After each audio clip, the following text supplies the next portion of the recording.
Welcome back to the only podcast that talks about Midnight Blue and Gold sports. And of course, we're talking about the Midnight Blue and Gold launch pad.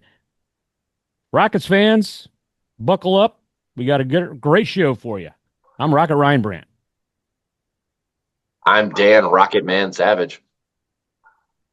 I'm Nate the Texas Rocket. And I'm Kyle W.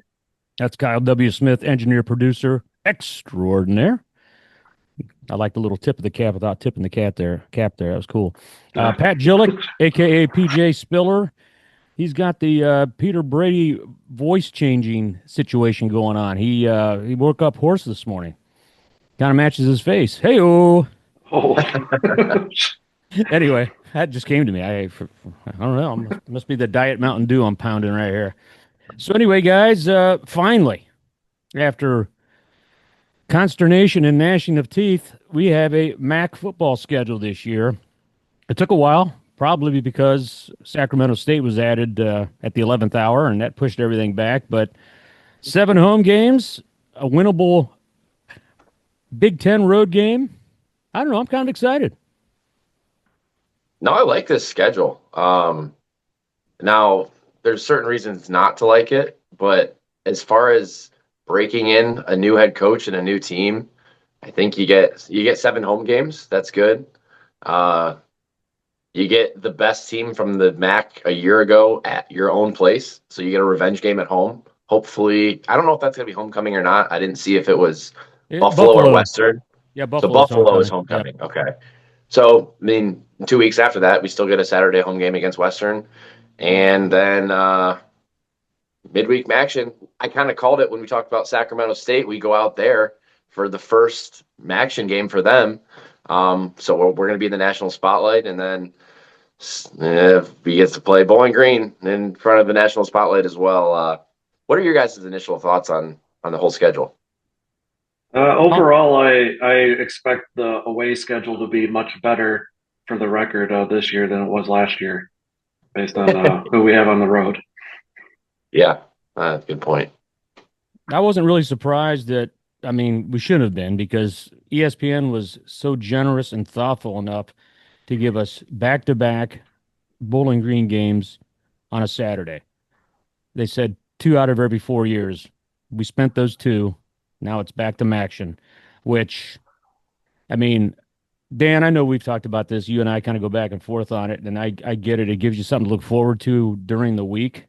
But then there's so many people who, like, I'd be at work. I'm like, I'm taking the night off or the afternoon off. Why? Toledo Bowling Green tonight. They're like, oh, they're playing? I mean, they're even either UT or Bowling Green grads. And I'm like, see? I mean, if it's on a Saturday, it just becomes a citywide event. And don't get me wrong, it was kind of cool when Portnoy and the boys came in a few years back. But that was an anomaly. If we can get him back, maybe it'll be a little more highly attended. But that's just my thought on it. I wish that it weren't on a weeknight, but living in Florida, I'll be watching anyway. So, I thought of an alternative if they didn't want to put it on the Saturday. Why not that like the Friday of before on the 27th? This on this schedule, like, because that's technically right. But is that technically rivalry week though for all the teams? For everybody else, yeah. Yeah. So I mean, my thought process is that's rivalry week. Move it there. A lot of people have that Friday off. Like, I thought that would have been a better day if you want to put it on a weekday. Yeah, that does make sense at a maybe a power school, but the problem is you got everybody, all the kids are home for Thanksgiving, and a lot of them aren't going to be coming back for that. They're going home to Cleveland for a week. So I mean, I get what you're saying there. I kind of like what Briggs wrote about how the MAC or Bowling Green and UT were talking about maybe having a non-conference game just so they can get around all that BS. I know this year was at North Carolina State and somebody played in the ACC, but it didn't count as a conference game. Yes. Yeah. There's a couple leagues that have had that happen. Obviously, with the Pac-2, Oregon State and Washington State have been playing each other a couple times a season. Home and home, yeah. It's kind of weird though, because like which one is going to be the home game, and then which one counts? And it's like if you split them, like who's to say like, oh, you you're 0-1 in the MAC against them, but you beat them the other time. I don't know. In football, just because there's a possibility of even a third matchup if you play in the championship game, it seems like a little bit much. Um, Yeah, but I get that. it is weird though because like we have to just accept that we get them every 3 years at home on a weekend or whatever. Right. But then we get scheduled with Ohio at the end of the year, also on a midweek. We haven't played them there on a weekend since like 2008. Wow.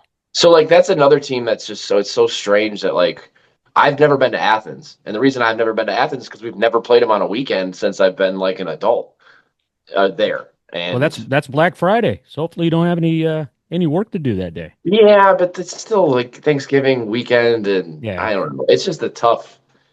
Like, and then that's I mean, technically a possibility of a rematch, right? Because you pin two of the best teams against each other the last week of the season, and then I mean you could knock each other out of title contention, but it could be a rematch as well. If you're really high on the Rockets like I am this year, because I know so much about this team. Um, but have you guys looked at like around at the other schedules? One of the things I noticed in the MAC is I don't think a single team hosts a Power Four team at home, Hmm. and usually there's one or two per year, but this year it's like we didn't get a single home game with a Power Five team. Like that's kind of embarrassing. And I think you're going to see much more of that because everybody's making their conferences play 9 conference games. So if anything, you're going to back out of is a trip to a group of 5 or group of 6 program. Yeah, I mean, I we got San Diego State and Temple, which I guess is as close as you're going to get. Yeah, those Um, are good. San Diego State's in the Pac-12, right? So Right. So I think I mean, the group of 6 now. I think we have it. I know I listened to the group of 5 guys. They keep calling it the group of 6, and that goes against their brand. yeah. But they'll forever be known as the group of 5 guys. So Mhm. you guys want to break down the schedule? Yeah. Nate, week one, we get Michigan State. You feeling optimistic? It's new head coach versus new head coach. I know that you're a little bit of a Michigan State guy, so am I. What do you think about that game week one? It's interesting. Michigan State the last couple of years has been just a kind of a garbage program, just not competitive in the Big Ten or anything like that. So, Pat Fitzgerald's coming in there. I don't know. I think it's a toss up. I think it's 50-50. I think it's just going to depend what kind of program Toledo has right now. A lot of turnover for them too. Um, week one, I always tell Kyle this: anyone can beat anyone. So uh, Yeah. I like getting them week one rather than week 4 or 3. And that game Yeah. is September 5th at Spartan Stadium in East Lansing. Probably going to be a Big Ten Network game, I'm assuming, but stranger things have happened. Yeah. No, I think it's a good time to get them.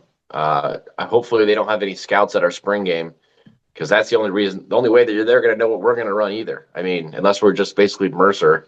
Or not Larry Fitzgerald, but Coach Fitzgerald, he's been out of the game for a while, so maybe he's going to dial it up and run something different. Traditionally, has had a lot of slow white guys at Northwestern, so he's going to have some better athletes at Michigan State, I'm sure. But I think that's as good of a chance as we have against anybody to knock off a power team. And we saw it against Mississippi State a few years ago. We thought that it'd be a close game. They're 7, 10 point favorites, whatever, and we might mop the floor with them.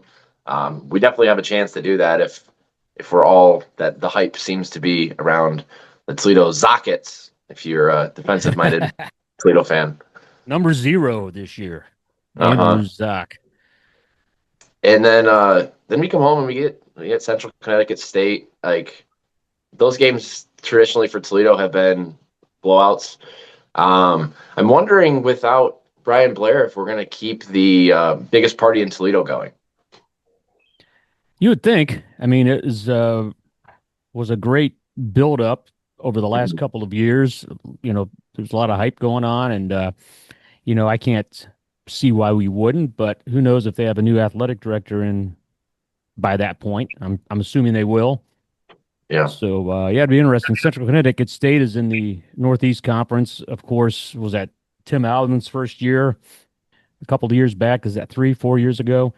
He was first game against Duquesne, and they lost to them. Yep. So, and we haven't, and again, I've said this ad nauseum on this podcast. We haven't lost to a one double A school since 1988 at McNeese State. So I don't see it happening this year. I mean, Central Connecticut, come on in, get your payday, and get out of here. Yeah, they've played a lot of MAC schools lately. They played Kent and Akron. They seem to play a lot. They played the Michigans quite often. I think they played Ball State last year. Um, I don't know. I don't really care. I'm just there to drink and have fun when the FCS team comes to town. Yep, September Um, 12th, probably an ESPN Plus game, but we'll see yeah, what happens. yeah, and then after that we get. I mean, two of the best home games that the MAC even scheduled against San Diego State, who it's repayment from 2022 when we went out there. We lost a close nail biter, low scoring game, and then Temple, which we have owned historically, but we haven't seen them since that bowl game in 2015, right in your neighborhood, Boca Raton. There, Yeah, that was something else. I mean, they had Defensive Player of the Year guy who we're talking Tyler Matakevich, who's still in the NFL as a special teamer, but won the Butkus Award. He won the Lombardi, all kinds of awards, and Kareem Hunt. And everybody just ran through him 32-17. And the Rockets are 8-3 all time against the Owls. And yeah, you're right. That last game was a good 11 years ago. It's hard to believe. Time just flies. yeah, I mean, I don't miss playing Temple. I guess it'd be a fun road trip. I haven't been to Philly too many times in my life, so I guess we're gonna get repayment and play them there in a few years. But no, it's going to be a fun September in the Glass Bowl. Hopefully, we can at least win those two and be hot going into MAC play. Yeah, the Where Owls are then, September 19th, and then San Diego yeah, State September 26th.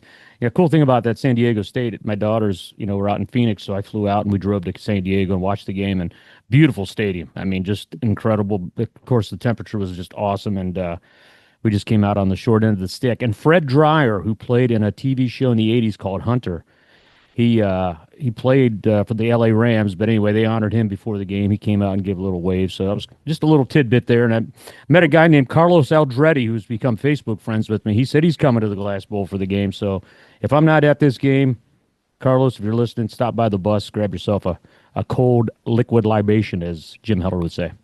yeah, that's awesome.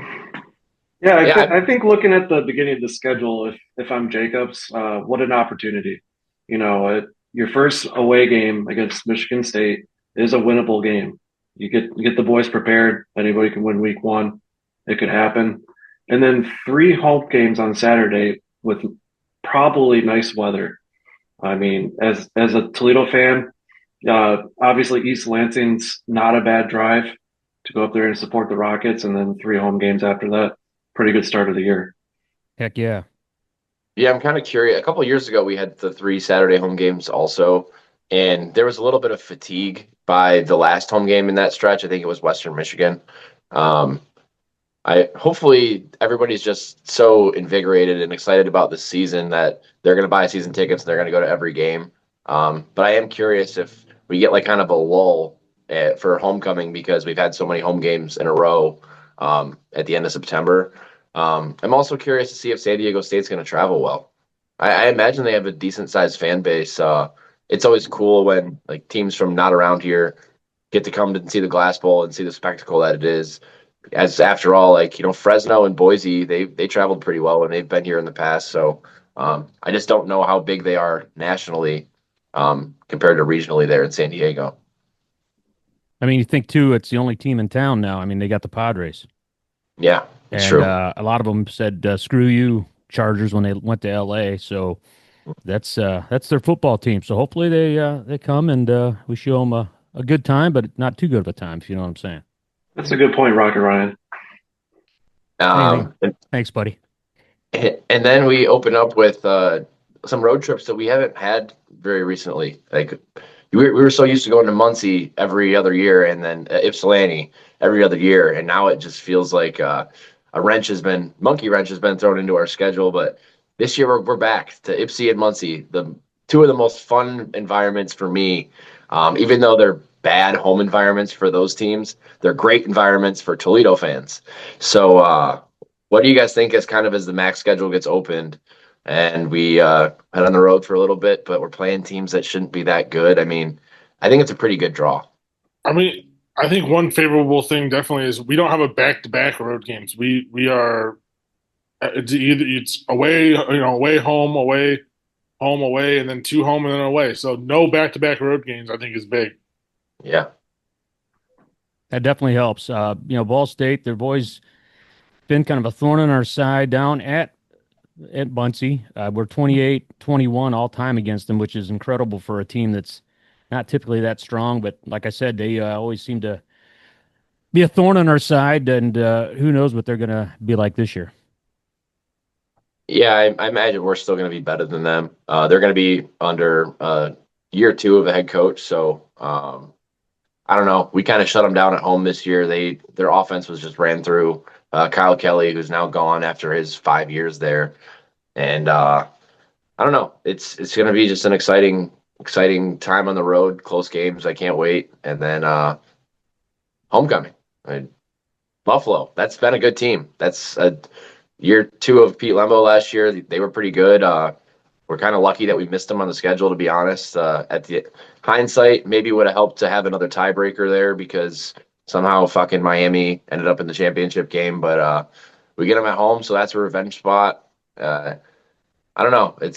I feel like we haven't played them on a weekend at home in a very long time as well. It seems like they've been a action game for us for years and years. Yeah, I remember when Khalil Mack came in. That was a action game That back was in cold. That was like 2013. the coldest game I remember in my life. Yeah, I was lucky enough. Somebody got me club tickets, and we were sitting inside, and Paulie was complaining about the window being steamed up. Anyway, we're Yeah, 8-6 all time against the Bulls. 6-1 at home, but 2-5 away from the Glass Bowl. And that last matchup came back in 2024 when we just couldn't get anything going.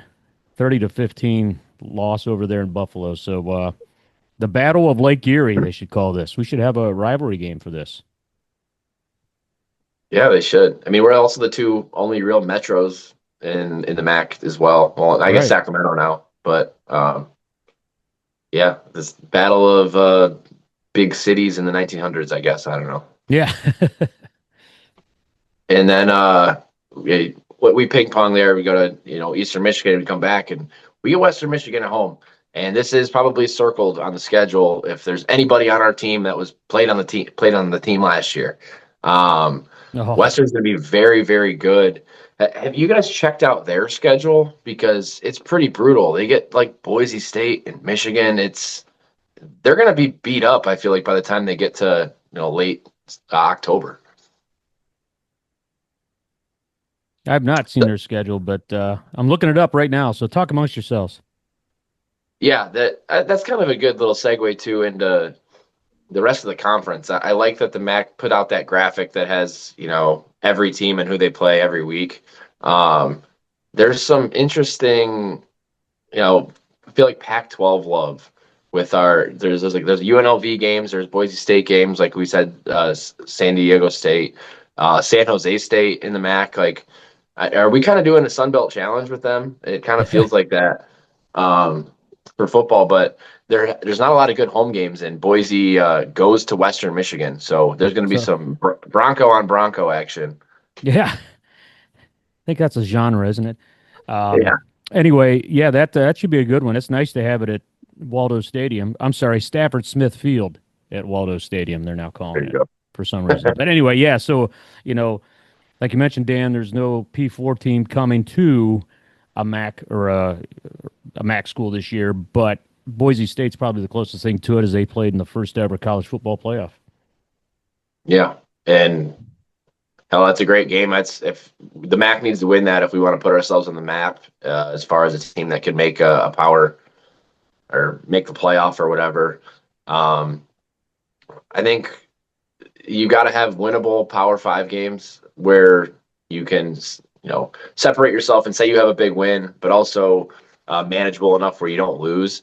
Looking at the other schedules, I believe that Miami of Ohio has a pretty good schedule as well. They get Cincinnati and Pitt, which are, they're brand names, but they're not, generally the best programs in the world because, Toledo's knocked them off recently as well. And then they play UConn, which is just a good brand name as well. Just to pack onto your stats, and they missed Toledo. Like, I feel like if Miami and this NIL money come through, they'd be a team that would be up there to make the playoffs. I don't really see that with any other teams in the MAC besides Central Michigan. If you can pull up Central's schedule, Ryan, they're one of the only other teams that have 7 home games, which is big. And they play Eastern Michigan at Ford Field this year. Right, I I've saw seen that. I've seen some people ask if, would Toledo ever play Bowling Green at Ford Field?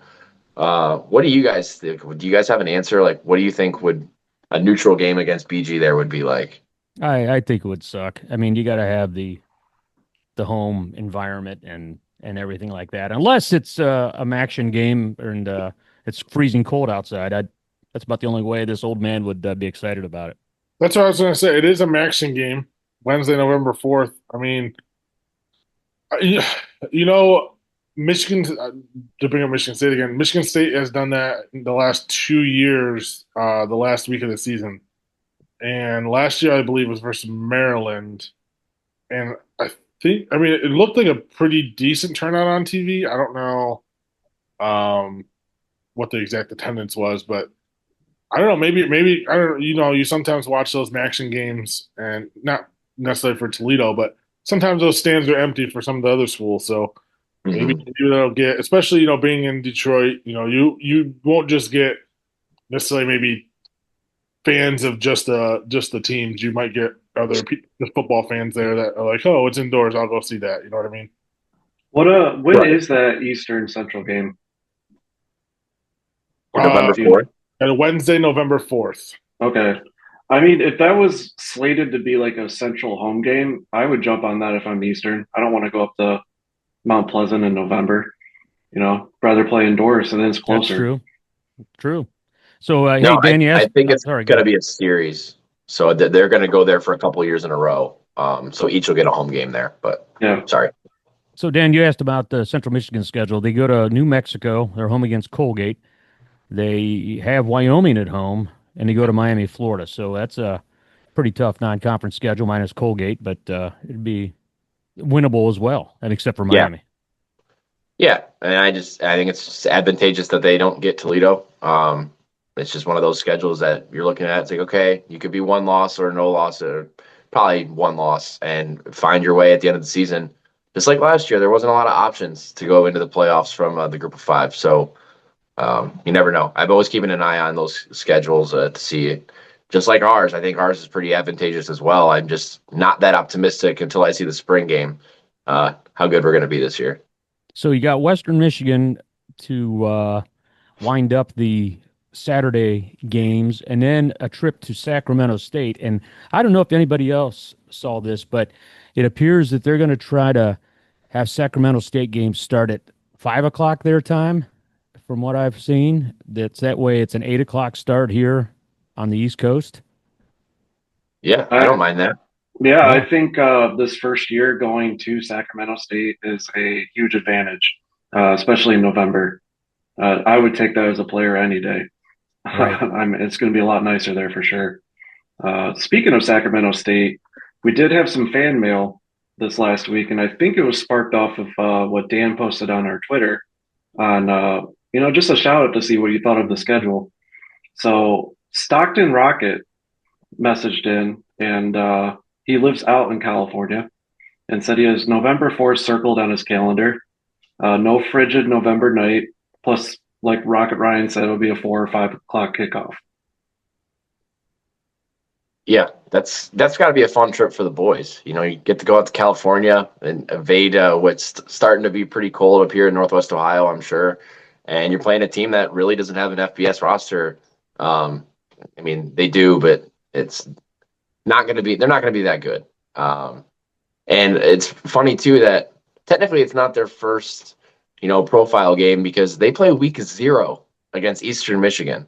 Hmm. So welcome to the MAC. You get to be on national television on the gray turf to start the season. But then you get to showcase your home stadium first of all against Toledo, which is probably the best, TV brand for if you're going to have a action game. Like, might as well play the best team at home. I'm pretty excited. I'm glad we got them out of the way because I feel like in 3 or 4 years, their NIL is going to get pumping and they're going to be a force to be reckoned with. And then we come back home after that on November 11th, a Wednesday against UMass. And of course, that's not exactly a brand name, but we're 8-1 all time against them. One loss coming all the way back in 1976 in Amherst, 28-14. I'm sure you all remember that. Yeah. Yeah. Uh, do you guys want to take a guess at which one of our games is going to be the least attended? Uh, I'm going to go on a limb and say UMass. Midweek against UMass. Yeah, that's it's going to be it's gross.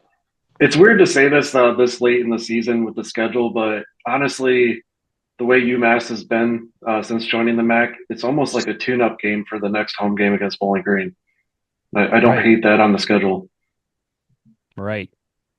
I do. I would trade this for about any other game. We always it's always tough for us to figure out what food we're going to make for our tailgates. Midweek, I don't know. We might just do dog food against UMass. This one's not going to be very exciting, and I don't think we're going to have a big crowd there in Lot 10 for this one. I'm gonna disagree with you. I'm gonna say once we're 9-0 and ranked nationally at that point, Oh, that the fans are gonna come out in just droves and just pack that stadium. So all right. That'd be sweet. I'll take that. And we really have had pretty good weather midweek. Um, and not too much snow, not too much precipitation. Chilly, sure, but that's about it. I don't know. Um, and then the meat and potatoes of this freaking schedule is it's Bowling Green, and they've got the number one recruiting class coming in. They beat us the last time we played on a Saturday. They beat us the last time we played midweek. I'm sure that we're going to have over 20,000 fans for this one. But it might be a really big game if Bowling Green is, say 7-3 or something coming in. Yeah, it should be. I mean, like we always say, it could be tiddlywinks and people would be fired up about it. And hopefully the weather holds out and we do get a good crowd and makes it look good on TV. Yeah, right on. Uh, we'll be serving Falcon Wing at the tailgate, I'm sure, for this one. And then, like we mentioned earlier, we go to Ohio to end the season again. Probably, maybe because it's the day after Thanksgiving, I'll have a chance to get down to Athens. But it's one of those teams that are going to be pretty good, and it could be a preview of the MAC championship game, or at least features one of the teams that's fighting to get in. And I tell you what, Dan, if you've been to Miami before, Oxford, I personally I think Athens is better. The rolling hills, the nightlife up on Court Street, the campus is pretty. It's just it seems more like your typical college town. You have a lot more stuff going on down there in the hills of Appalachia. Yeah, I mean, not having been there, I've just seen photos of it. It looks beautiful. I didn't think Oxford was that cool at all. I mean, I didn't really step foot Yeah. on campus, but yeah, the red brick is nice, but I don't know. I think the football stadium's kind of Hmm. so-so, Yeah. and I don't know. It's their basketball. I mean, well, that's terrible. So I would definitely give Athens a nod over Oxford, and I heard Halloween is pretty good there too. That's what I've heard. Never made it down for that, but I've heard sources tell this former reporter it's a dandy of a time. But hey, before we get into a couple other topics, or one other topic that's been pressing on us, what I'm interested in is UConn's schedule this year. UConn with 20 Rockets over there. That first game when they play Lafayette on Saturday, September 5th, I'm going to have one TV on. I'm going to have to split up the ESPN pluses here and watch the Rockets and have this one on the little one because it'll be cool to see just what Jason Candle does with all these guys he took with him. Yeah, they play a tough schedule too. They get a lot of good home games. They did last year as well. They got Maryland, they got Miami, Ohio, believe it or not, Syracuse. I'm just scrolling down here, North Carolina, James Madison, Yeah, Wyoming. So it's definitely a schedule that they'll definitely win or they'll go above 500, but it's going to be formidable. their game against Syracuse will be fun to watch. The Yeah. the connections we have with both teams, and now Brian Blair going over there. Uh, it's God. There's so many teams I have to follow this year. We got Penn State and Matt Campbell back. It's another reason to root against Ohio State, Michigan, and Northwest Ohio.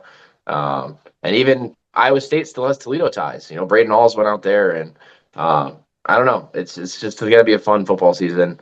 The clock is ticking.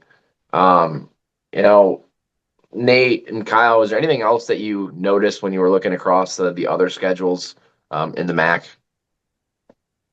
I was more focused on ours with Jacob's first year, and I think my biggest question will be, I think we'll be sitting pretty good leading into Bowling Green to at least be in the hunt for the MAC championship to head to Detroit.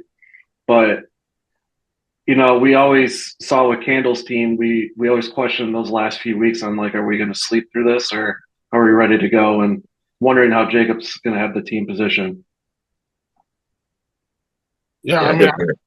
I just I don't know. I just looked at it and I just thought I think that's pretty favorable MAC wise. I mean, Western and BG and Ohio, I'd say are toughest games on the schedule, and I mean we got two of them at home, so I'm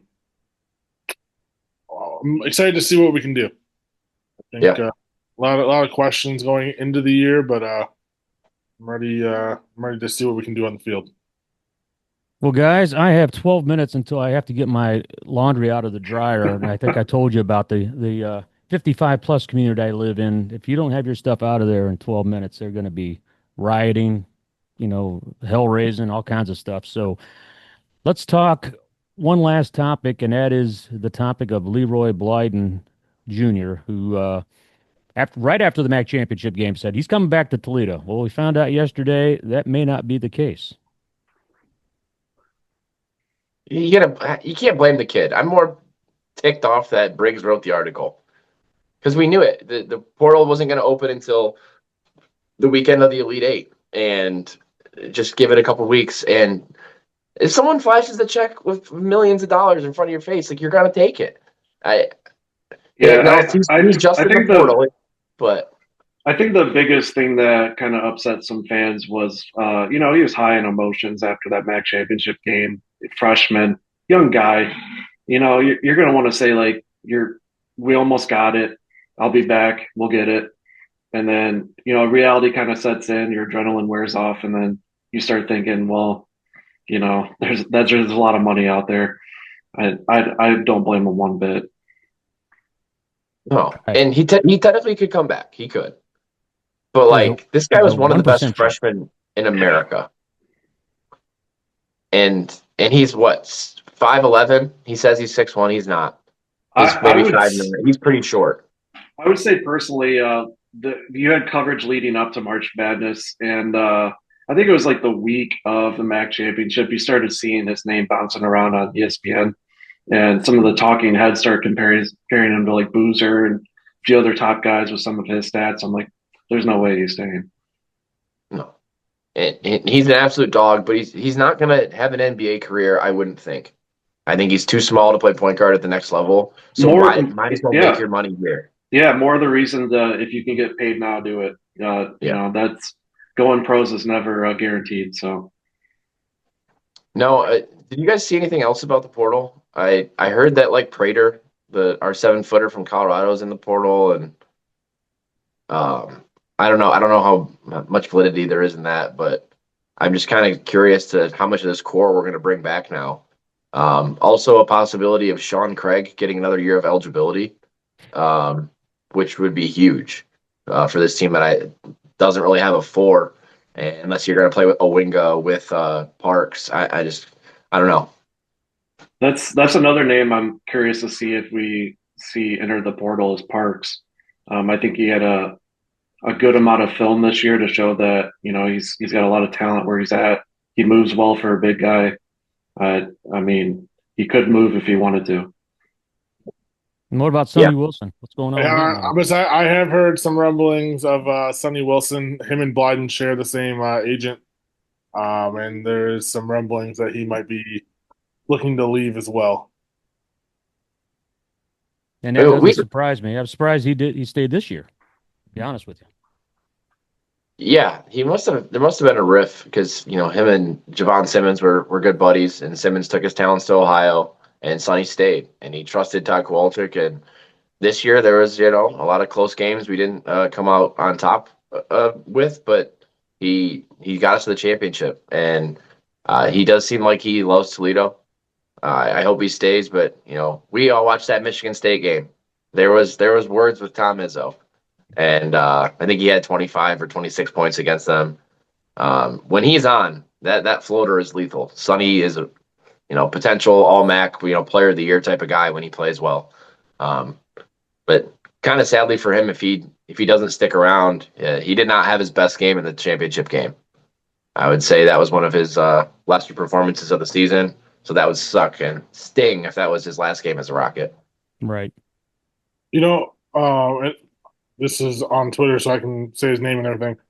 Jordan Strack, local guy, kind of put out there that he was hearing that there might be a couple coaches leaving for possibly a slight upgrade or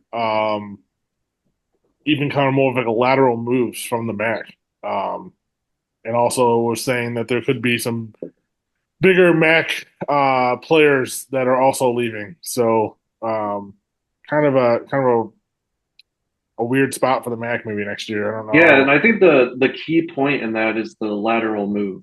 And I'm sure there'd be a little increase in salary, but that leads me to question, do these coaches think that maybe it's a little easier to recruit in a different conference than the MAC, or what's the advantage to bounce out? Yeah, Charleston's in the CAA, right? Yeah. Yeah, it's not necessary. Yeah, I know where you're going with that. Yeah, that's a big pay increase. Yeah. Did you see his tweet, Dan? I think so. It was just John Gross. Yeah, it was just he was exploring options and would get double the pay. He thinks the NIL would be comparable to Akron, but in a league that's easier to win. I don't know. So he mentioned him, and then he also said there were several other coaches looking to make lateral moves. I mean, I can't imagine it's Travis Steele with what I presume is going to be an increase at Miami and plus a bunch of NIL getting funded to them. Miami, I think, would be the place to ride the wave right now. But Senderoff at Kent State's been there forever, and he's never moved on. I feel like he could definitely take a bigger job or lateral job. And then, Kowalczyk, I don't know. His son's going to be in college. So does he want to watch his son? I wouldn't even expect to take a lateral move. I would just assume he would retire. But, God, we don't have an athletic director right now. So that'd be a hell of a time figuring out who else to hire for basketball. Right. I don't have any names in mind. I don't know about you guys. I honestly am thankful looking at the timeline of what happened with the football program at Toledo and then Blair leaving. The fact that Blair stuck around, was able to stick around to at least get our football staff in place. Because if he would have left around the same time, we would have been in absolute shambles. Right. Yep. Well, guys. I think that's pretty much a wrap here. Rocket Ryan, what do we got in the future? We know we got a draft coming up. We got spring game coming up. We got 18th. Toledo versus Michigan at Fifth Third Field coming up in baseball. Yeah. I don't know. What do you guys think we're gonna pot again? It might be a couple weeks here. There's not a lot going on until May, I would really guess. Right. Well, maybe a couple weeks. We'll maybe get a little spring game preview if we are so inclined. Yeah, I mean, if we don't have a podcast out by then, stop by Lot 10. I'll be there tailgating. We got a noon kickoff for that spring game, so maybe we'll have some bacon and grits for. I don't know. We'll see. See what the weather's going to be like. Middle of April, you never know. Will you be posting a menu, Dan, on the? Yeah, exactly. Socials? I might bring your own dish type of deal. We'll see. BYOD. There you go. Yeah. All right. On behalf of engineer producer Kyle W. Smith and the horse Pat Gillick, I'm Rocket Ryan Brandt. I'm Dan Rocket Man Savage. I'm Nate the Texas Rocket. Have a great night, great day, whenever you're listening to this. And remember, as always, TOL! Yo.